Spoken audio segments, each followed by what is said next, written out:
Germany. Gambian on trial in Germany over AFP reporter murder. This article is taken from The Voice of America.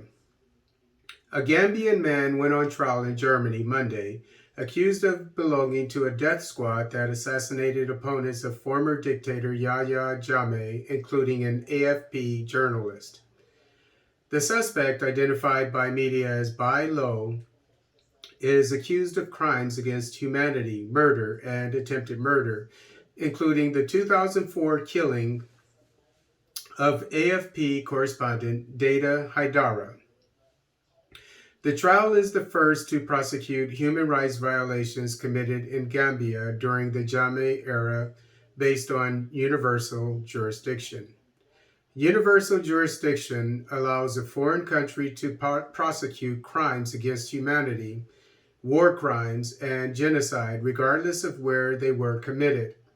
Lowe is accused of being involved in 2 murders and 1 attempted murder while working as a driver for the hit squad known as the Junglers between December 2003 and December 2006. Haidara, 58, was gunned down in his car on the outskirts of the Gambian capital Banjul on December 16, 2004. Lowe is accused of helping to stop Haidara's car and driving one of the killers in his own vehicle. According to investigations by RSF, Haidara was being spied on by Gambian intelligence services just before his death. In a third incident in 2006, Lowe is accused of driving members of the unit to a site near Banjul Airport where they shot and killed Dauda Nyasa, a suspected opponent of the president. The court heard that Lowe arrived in Europe via Senegal in December 2012, seeking asylum as a political refugee who feared for his life under President Jammeh. Angola. ENDIAMA opens diamond laboratory in Lunda Sul. This article is taken from Jornal de Angola. ENDIAMA inaugurated this Monday in Saurimo, in the province of Lunda Sul, a diamond laboratory with 2 buildings, with the aim of preparing, analyzing, and characterizing samples of kimberlitic and alluvial material to support diamond prospecting and research. According to the statement, the diamond laboratory is owned by ENDIAMA and was implemented in partnership with the Geological Institute of Angola. The infrastructure offers a wide range of laboratory analyses to support the main stages of mining exploration, from sample preparation, characterization, identification, and classification of diamond indicator minerals based on morphological, spectral, and mineral chemistry characteristics, as well as in the concentration of microdiamonds through the caustic melting of kimberlitic samples and the separation of macrodiamonds.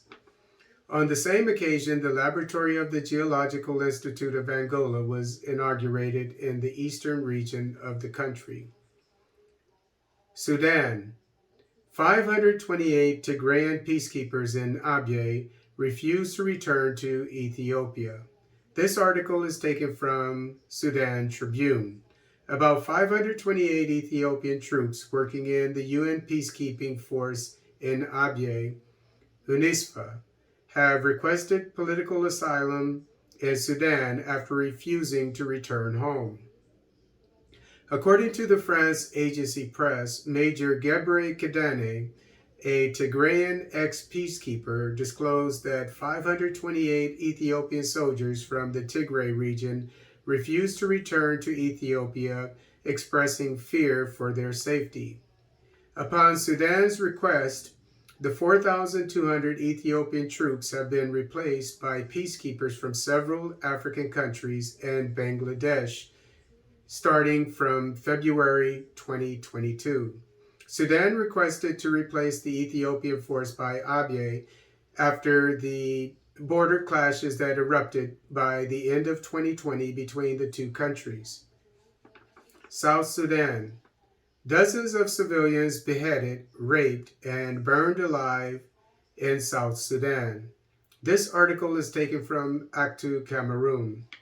The UN peacekeeping mission in South Sudan, UNMISS, said on Monday that more than 70 civilians were killed in northern Leer County, and several of the victims were burned alive and decapitated. In a statement on Monday condemning what it called widespread sexual violence, killings, including beheadings, civilians being burned to death, and attacks on aid workers in Leer County, UNMISS revealed grave violations of human rights in South Sudan. According to Special Representative of the Secretary General for South Sudan and head of UNMISS, Nicholas Haysom, 2 survivors of the attacks were repeatedly raped after coming out of hiding to find food for their children. Another woman who had just given birth said she was raped and beaten for 3 days. Last week, President Salva Kiir formed a commission to investigate the causes of the violence that took place between February 17th and April 7th.